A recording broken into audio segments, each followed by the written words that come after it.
Apa hukum membaca surah Yasin 3 kali dan sholat nisfu Sya'ban? Lalu apa keistimewaan malam nisfu Sya'ban dan tuntunan apa yang disunnahkan? Ini banyak muslimin memang yang menyalahgunakan ya, dalil-dalil.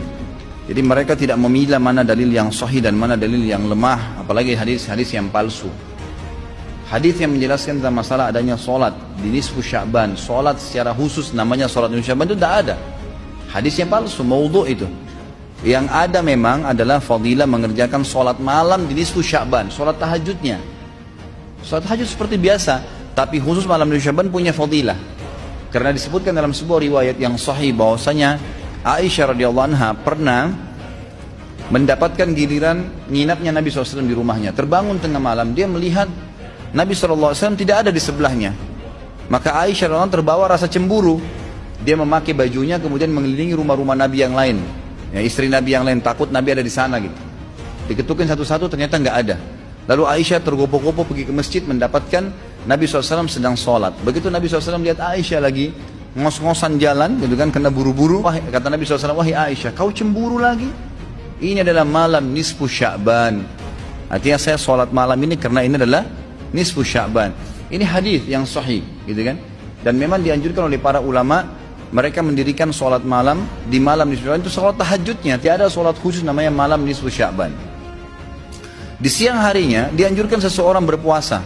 Karena Nabi SAW memang memperbanyak puasa. Terlebih lagi nisfu Sya'ban itu ya kenanya malamnya itu berarti puasa tanggal 14. Kalaupun nisfu Sya'bannya malam hari ke-15. Dan kita tahu ada puasa Iyamul Bid. Ada 13, 14 dan 15. Itu kita dianjurkan puasa 3 hari. Kan gitu. Tapi tidak diniatkan khusus puasa nisfu Sya'ban, khusus puasa itu. Karena memang secara umum Nabi SAW puasa sebulan penuh di bulan Sya'ban. Kalau masalah membaca surah Yasin, ini tidak asing lagi kalau di Indonesia. Semua harus surah Yasin. Pindah rumah Yasin, orang mati Yasin, semua Yasin. Ditanya dalilnya, nggak ada dalil, gitu kan? Hanya karena surah Yasin dikatakan jantungnya Quran. Itu pun hadis yang lemah, karena dalam sanadnya ada orang yang pendusta, gitu kan? Tapi ini diamalkan. Ya. Kalau kita mau mengaku pengikut Nabi Muhammad SAW yang murni, maka tidak mengamalkan apa yang tidak dicontohkan oleh Nabi SAW. Apalagi membawa air, kemudian secara khusus dibacakan atau dihidupkan dengan surah Yasin, belum pernah ada contoh. Belum pernah ada contoh. Allahu a'lam. Saya tidak menyalahkan ya. Yang mau kerjakan itu silahkan, itu hak dia.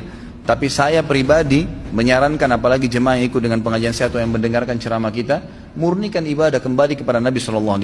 Nabi SAW tidak menghembuskan nafas terakhir kecuali sudah mengajarkan semua yang kita butuhkan. Jadi tidak perlu ditambah. Kalau kita tambah seperti kita sedang mengatakan, maaf Rasulullah